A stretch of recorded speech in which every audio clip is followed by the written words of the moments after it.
I understand that. And look, I'm saying this as somebody who knows what it's like to be sent to war by a U.S. president. And when a president sends you to war, when you and your buddies are on that gray tail plane going into a war zone, you do it with some level of confidence, some level of assurance that your chain of command, all the way up to the President of the United States, would not do this if they didn't have a choice. Now that we're there, do you hope this has a successful outcome? There were 40,000 Iranians that were slaughtered by the same regime. 47 years of killing Americans, stirring trouble all around the world. And how do you feel about that regime being left intact by this president? I don't know if that's going to be the case, and I don't know what might happen. Is that an argument? So you don't want this to work, and it was just a bad move. You want us to pull out now?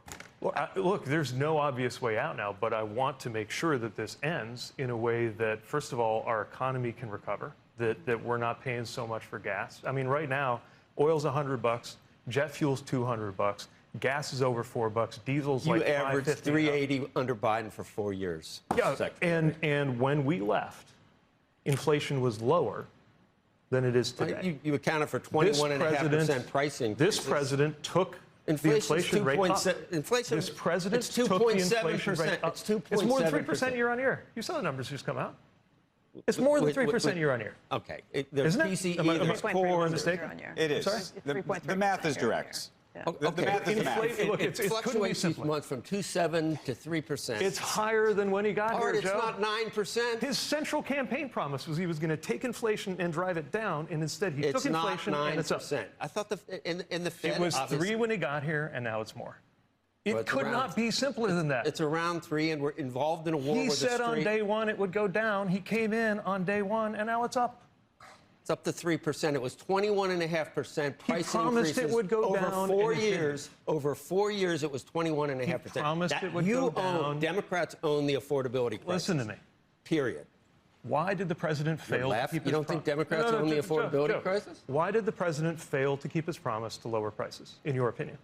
I'm laughing because this piece of it is basic. The president did say that he wanted to be in office to bring inflation down, and he has not brought inflation down. That's all. He drove it up.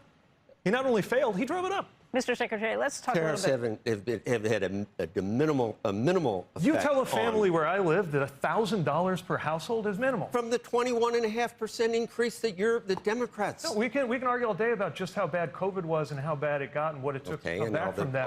But you call it $1,000. Where I live, $1,000 per household isn't minimal. Now Democrats found religion on inflation. After presiding over the worst inflation in 40 years, now you found religion. It's 2026. They're in charge. You guys are in charge. I'm aware of that. What are you going to do differently?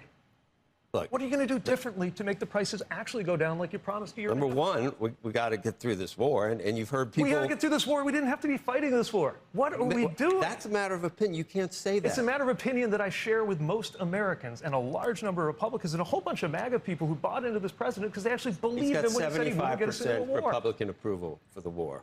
You don't start with the approval you have within your own party. But the point is, the MAGA coalition... Democrats aren't going to approve of anything. I'm talking about Americans.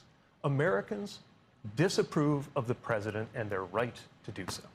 He's got the same approval rating other presidents have had at this point in the term, a little bit above, 42%. This president right now is unpopular for very good reasons, one of which is that he's made life more expensive. No more unpopular than Obama was or Biden was at the same at the same point of his presidency. That depends on which polls you're looking at, but by and large, no. I'm sorry, but I've been out on the trail. I was in Marjorie Taylor Greene's district.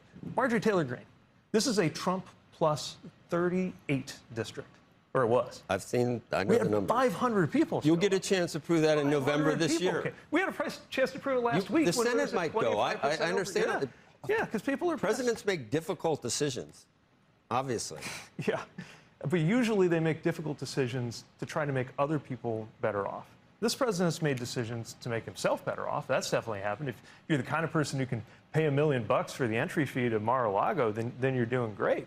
But everybody else is hurting right now. Mr. Secretary,